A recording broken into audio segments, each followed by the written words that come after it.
Steve Harvey invited a royal guard to his show, expecting just another light-hearted segment. But when the guard pulled out a photo of his fallen brother, it left him in tears. Want to know what really happened? First, hit that subscribe button and comment below where you're watching from. Now, without further ado, let's get into it.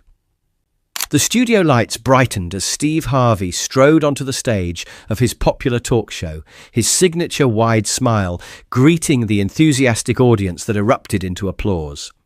Today's episode featured a special theme, people with extraordinary jobs, and Steve had already interviewed a deep-sea diver who explored shipwrecks and a smoke jumper who parachuted into forest fires. Now, folks, we've heard some amazing stories today, Steve announced, adjusting his suit jacket as he addressed the camera. But our final guest is someone truly special. He's travelled all the way from London, England, to be with us today. Steve paused, building anticipation.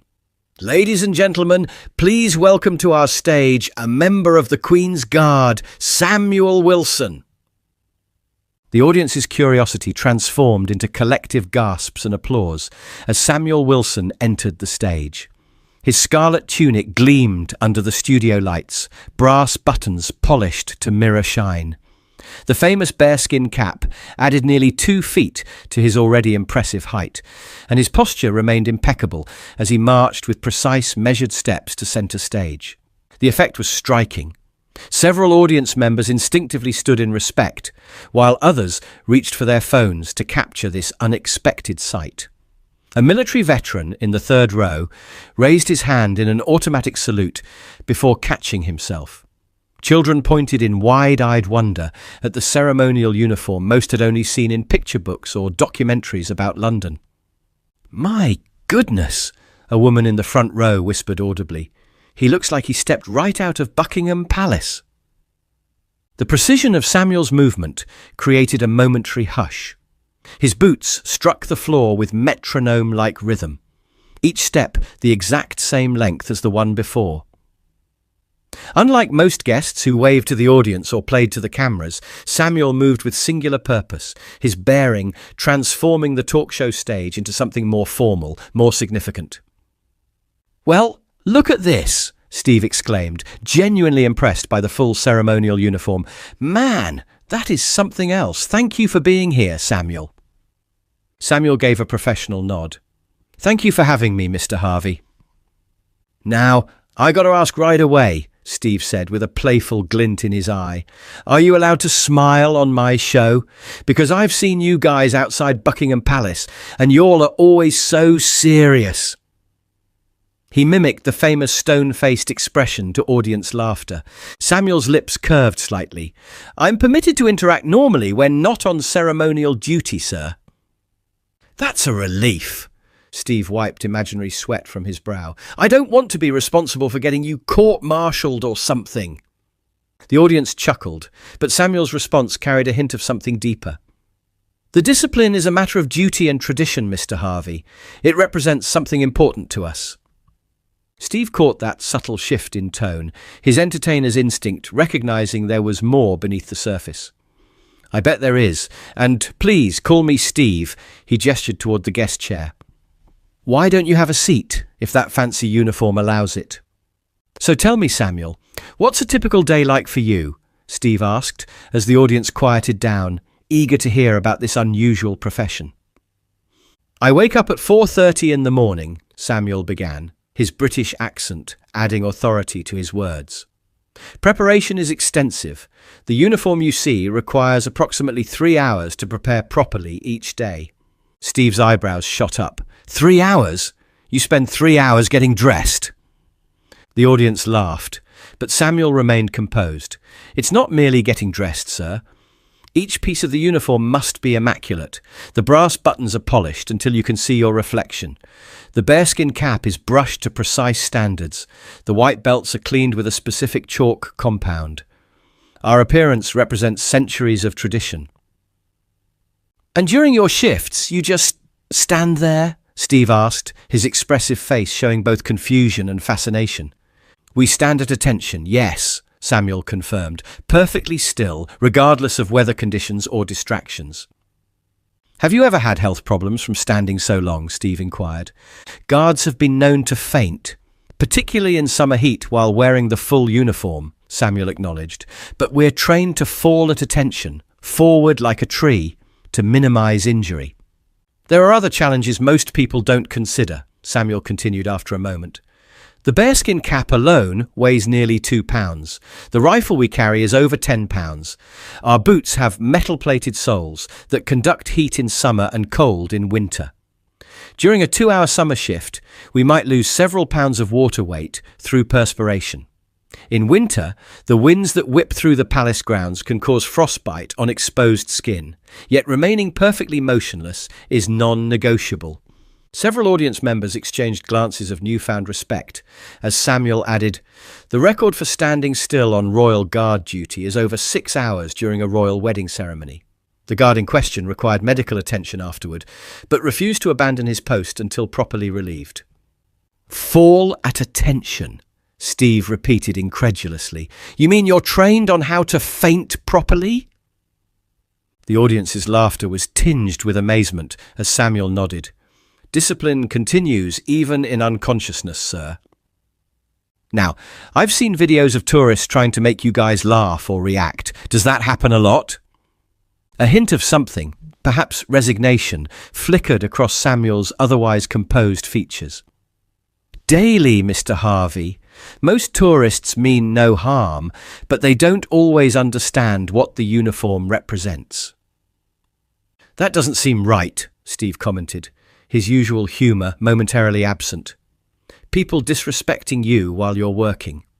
"Most visitors are respectful," Samuel clarified, "but many see only the ceremonial aspect and forget we are active duty soldiers."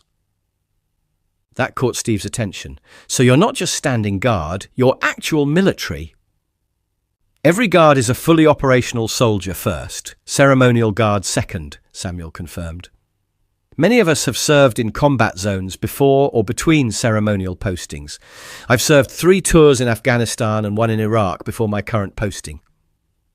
"What was that like?" Steve asked, his usual comedic timing giving way to genuine curiosity. Samuel considered the question carefully. "Different from what most people imagine," he finally replied. "The movies show constant action, but the reality is long periods of vigilance, punctuated by moments of extreme intensity. My first tour, we patrolled the same 5 villages for 7 months. You get to know the locals, the landscape, the subtle signs that something isn't right. A normally busy marketplace, suddenly empty. Children who usually play in certain areas absent. The wrong kind of silence." He paused, his eyes momentarily distant. "We built a school during my second tour, worked with local elders to establish security protocols, protected medical teams delivering vaccines. The combat operations made the news, but those quieter moments of connection and service, those were equally important parts of the mission." "And then you go from that to standing guard at the palace?" Steve asked, trying to comprehend the contrast. "The change can be challenging," Samuel acknowledged, "but the core remains the same. Duty, discipline, service to something larger than yourself. The uniform changes, but the commitment doesn't." As they prepared to break for commercial, Steve noticed something in Samuel's expression when he mentioned overseas service, a momentary distance in his eyes, quickly controlled but unmistakably present. When the show returned from commercial break, attentive viewers might have noticed a subtle shift in Steve's demeanour. His trademark smile remained, but his eyes carried a new seriousness. "Welcome back, folks," Steve said, his voice slightly more subdued than usual. "We're here with Samuel Wilson of the Queen's Guard." He turned to his guest. "Samuel, during the break, you showed me something I think our audience should know about." Samuel nodded once. "If you think it's appropriate, Mr. Harvey." "I do," Steve said firmly. "Would you mind telling our audience about the photograph you carry?" The camera zoomed in as Samuel reached carefully into an inner pocket of his scarlet tunic. He withdrew a slightly worn photograph, handling it with reverence before holding it toward the camera. The image showed two young men in desert combat uniforms, arms around each other's shoulders, standing against a backdrop of mountains. "This is my younger brother Michael and me in Afghanistan," Samuel explained, his voice remaining measured. "It was taken during my second tour, when our deployments overlapped for 3 months." "You mentioned earlier that you served 3 tours in Afghanistan," Steve prompted gently. "Can you tell us a bit about that experience?" Samuel's posture remained perfect, but his eyes took on a distant quality. "My unit was primarily engaged in operations in Helmand Province, one of the more contested regions." "That's dangerous territory," Steve commented. "It was," Samuel acknowledged, with characteristic understatement. "We lost good people there." "The discipline we demonstrate as Queen's Guards," Samuel continued after a moment, "it isn't just for show. It's built on the same discipline that keeps soldiers alive in combat zones. The ability to remain focused, controlled, and alert despite distractions or discomfort, these are qualities that matter when lives are at stake." "Your brother," Steve said carefully, gesturing toward the photograph still in Samuel's hand, "he was also in Afghanistan?" "Yes, Royal Marines. He served 4 tours between 2010 and 2014. Something in Samuel's use of past tense made the audience grow even quieter, an intuitive recognition that the story was heading somewhere difficult. "Michael was killed in action 3 years ago," Samuel stated, his voice steady but with an undercurrent of carefully controlled emotion. "His unit was conducting a patrol near a village in Helmand Province when they encountered an improvised explosive device. He was 26 years old." Steve shook his head slowly, genuine sorrow evident in his expression. "I'm so sorry for your loss, Samuel." "Thank you, sir." "Were you still deployed when it happened?" Steve asked carefully. "I was back in London by then, serving with the Guard," Samuel replied. "I received the news while standing post at Buckingham Palace. My commanding officer came to relieve me personally. That's when I knew something was wrong. They never interrupt a guard's duty except in the most serious circumstances." The audience remained utterly still. Many listeners visibly moved. A woman in the front row wiped away tears. "Michael was—" Samuel paused, searching for the right words. "He was the kind of person who could find humour in the darkest situations, always smiling, always lifting the spirits of his unit, even during the worst deployments. His commanding officers said he had a gift for diffusing tension. When situations grew tense with local villagers, Michael would somehow bridge the gap, often through simple gestures or shared laughter. The Afghan children in the villages we protected would run to meet him when our patrol arrived. They called him the candy soldier because he always carried sweets in his pockets against regulations." A ghost of a smile touched Samuel's face. His commanders overlooked that particular breach of protocol. They recognized that those small connections he built saved more lives than any combat operation. "And how did Michael handle those long hours between missions?" Steve prompted gently. For the first time, a genuine smile touched Samuel's lips. "That's actually why I agreed to come on your show today, Mr. Harvey." Steve's eyebrows raised in surprise. "Michael was an enormous fan of yours," Samuel revealed, "absolutely devoted to your comedy and your shows." A ripple of surprised murmurs spread through the audience as Steve's expression shifted from solemn to astonished. "My brother managed to acquire DVD collections of your original stand-up routines and your television programs. He would organize viewing sessions in the barracks during downtime between patrols, called it Harvey therapy." Steve placed a hand over his heart, visibly moved. "They had a specific ritual," Samuel continued, his formal demeanor warming slightly with the memory.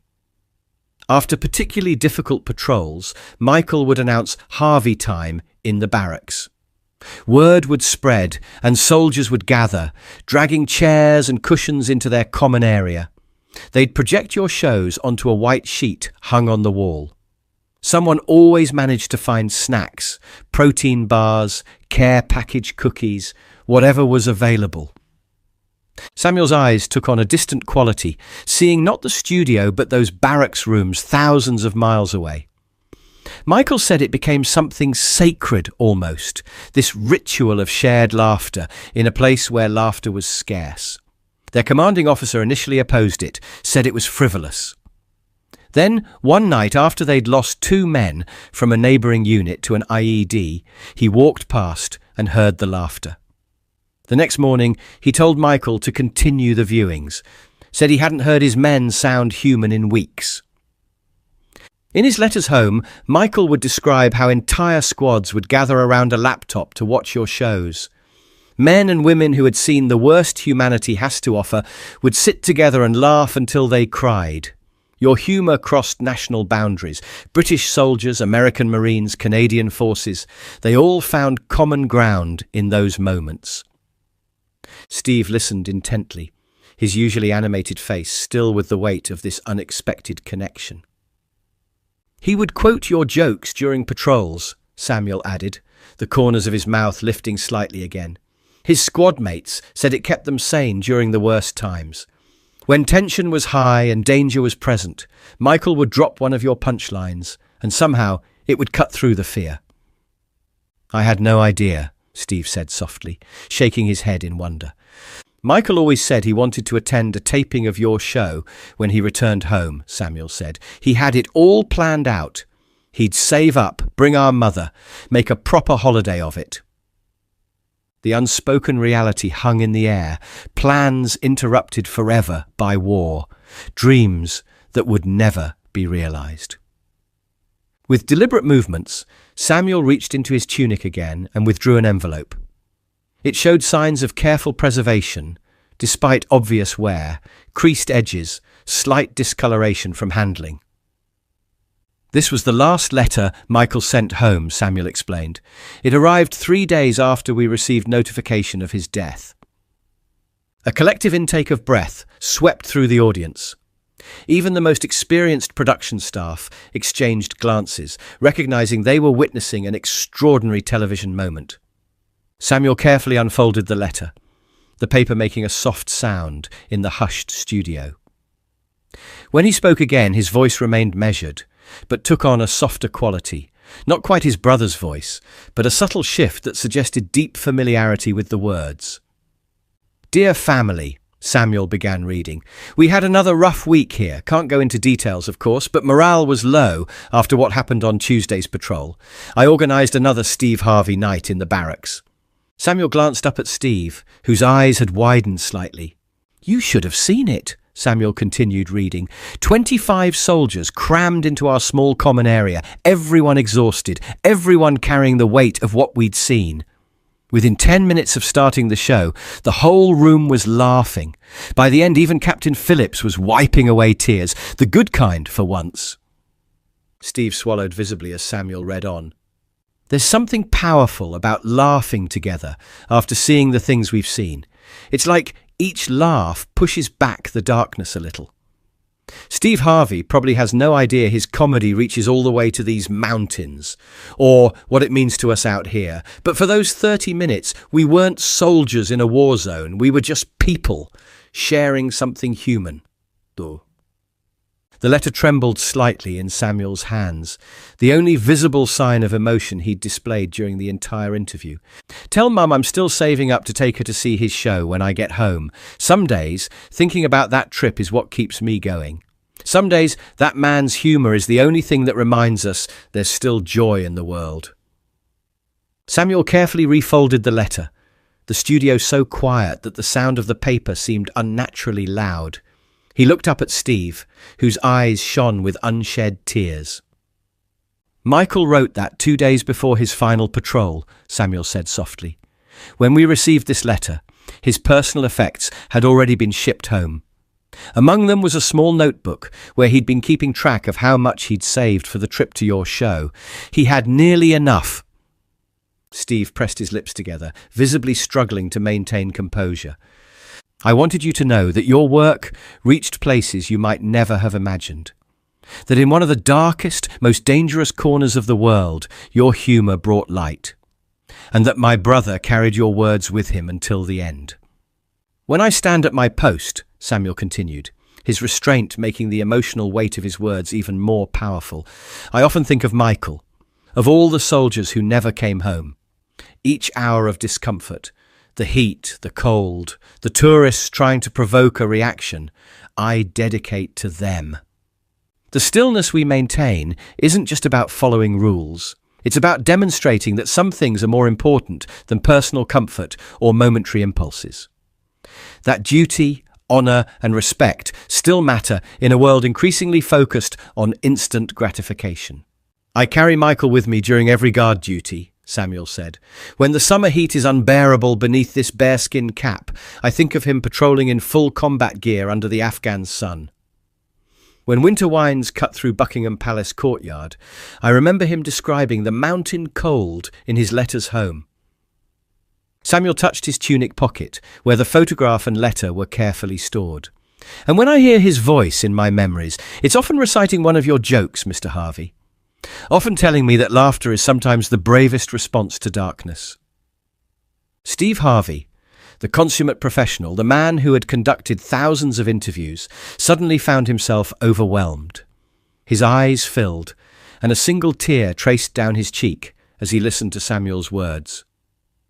"Your comedy reached places you never knew," Samuel continued softly.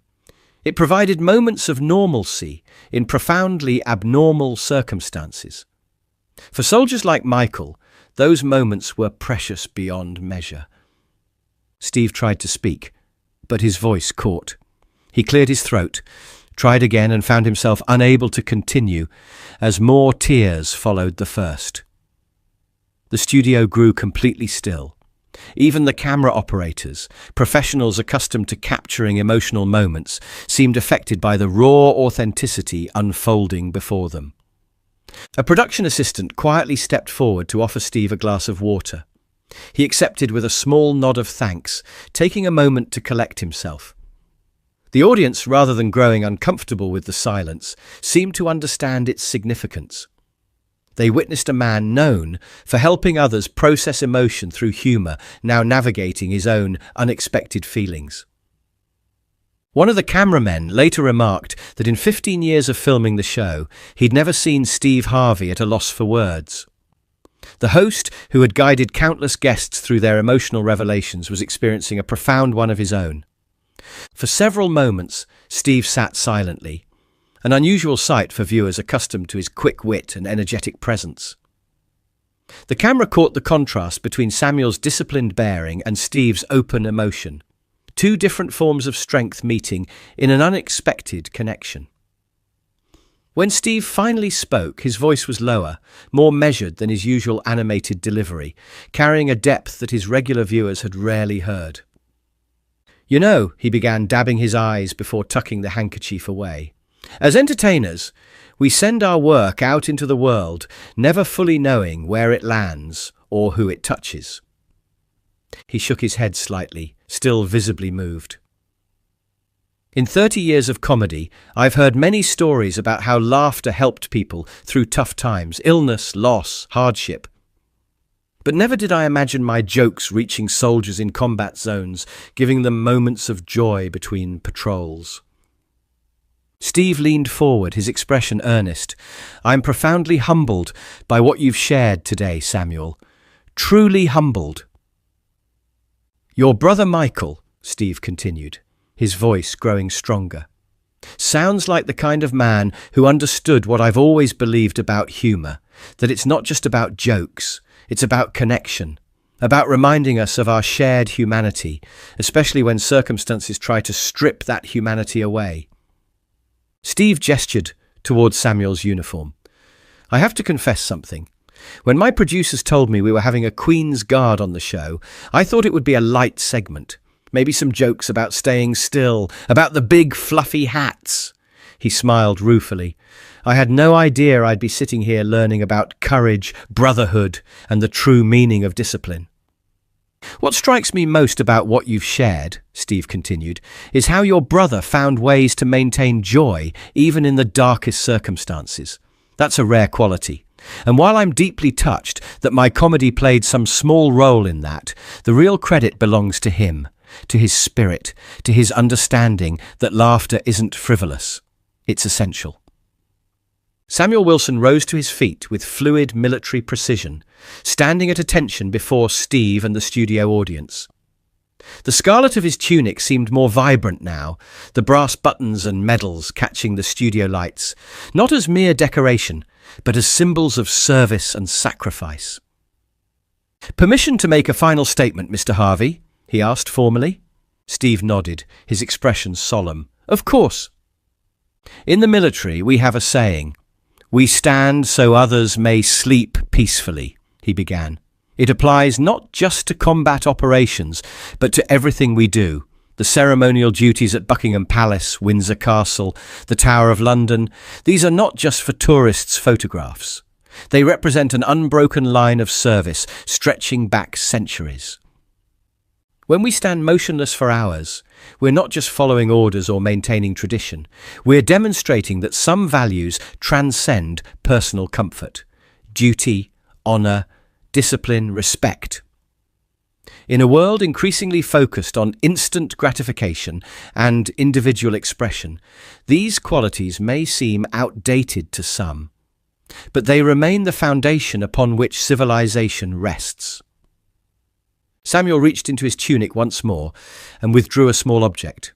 "With your permission, sir, I'd like to present you with something." He stepped forward and extended his hand, revealing a military patch, worn and faded, but carefully preserved. The emblem showed a dagger against a backdrop of wings, with the Latin phrase per mare, per terram, by sea, by land, embroidered beneath. "This was Michael's Royal Marines unit patch," Samuel explained, his gloved fingers touching the frayed edges with care. "It's from 40 Commando, one of the most decorated units in British military history. Michael carried this through 4 tours of duty. It went with him to Helmand Province, to the mountains of Kayaki, through firefights and sandstorms and nights so cold the water in their canteens froze solid." Samuel's voice remained steady as he continued. "This patch was on his uniform the day he saved 3 Afghan children during a firefight, earning him the Military Cross for Valour. It was there when he carried a wounded American soldier 2 miles to safety under enemy fire. In our family tradition, we share these only with people who held special meaning in the life of those we've lost. People who, in some way, helped carry them through their darkest moments." Steve stood, accepting the patch with evident emotion. "I don't know what to say." He looked at the patch in his hands, then back at Samuel. "I'm deeply honoured." "In presenting this to you," Samuel said formally, "we welcome you as part of our extended family. Michael may never have met you in person, but your words walked alongside him through the darkest places. In our tradition, that makes you a brother in arms." The audience, sensing the significance of the moment, rose spontaneously to their feet. The applause began softly, then built to fill the studio, not the usual enthusiastic clamour of a talk show audience, but something more measured, more respectful. With a precision that spoke of years of military service, Samuel executed a perfect salute to Steve. Not the ceremonial palace salute, but the genuine acknowledgement of respect between men who understood service in their own ways. If you found this story moving, please take a moment to like and subscribe to our channel. Press that bell icon to be notified when we post new content about the extraordinary stories behind seemingly ordinary duties. Share this video with someone who might need a reminder about the power of respect and the value of service. And as you go about your day, we invite you to reflect on these questions. Has entertainment or comedy ever helped you through a difficult time in your life? What does the dedication shown by Royal Guards teach us about honouring those we've lost? Check out the related stories appearing on your screen right now. And as always, we'll see you again tomorrow at the same time with another brand new Royal Guard story you won't want to miss.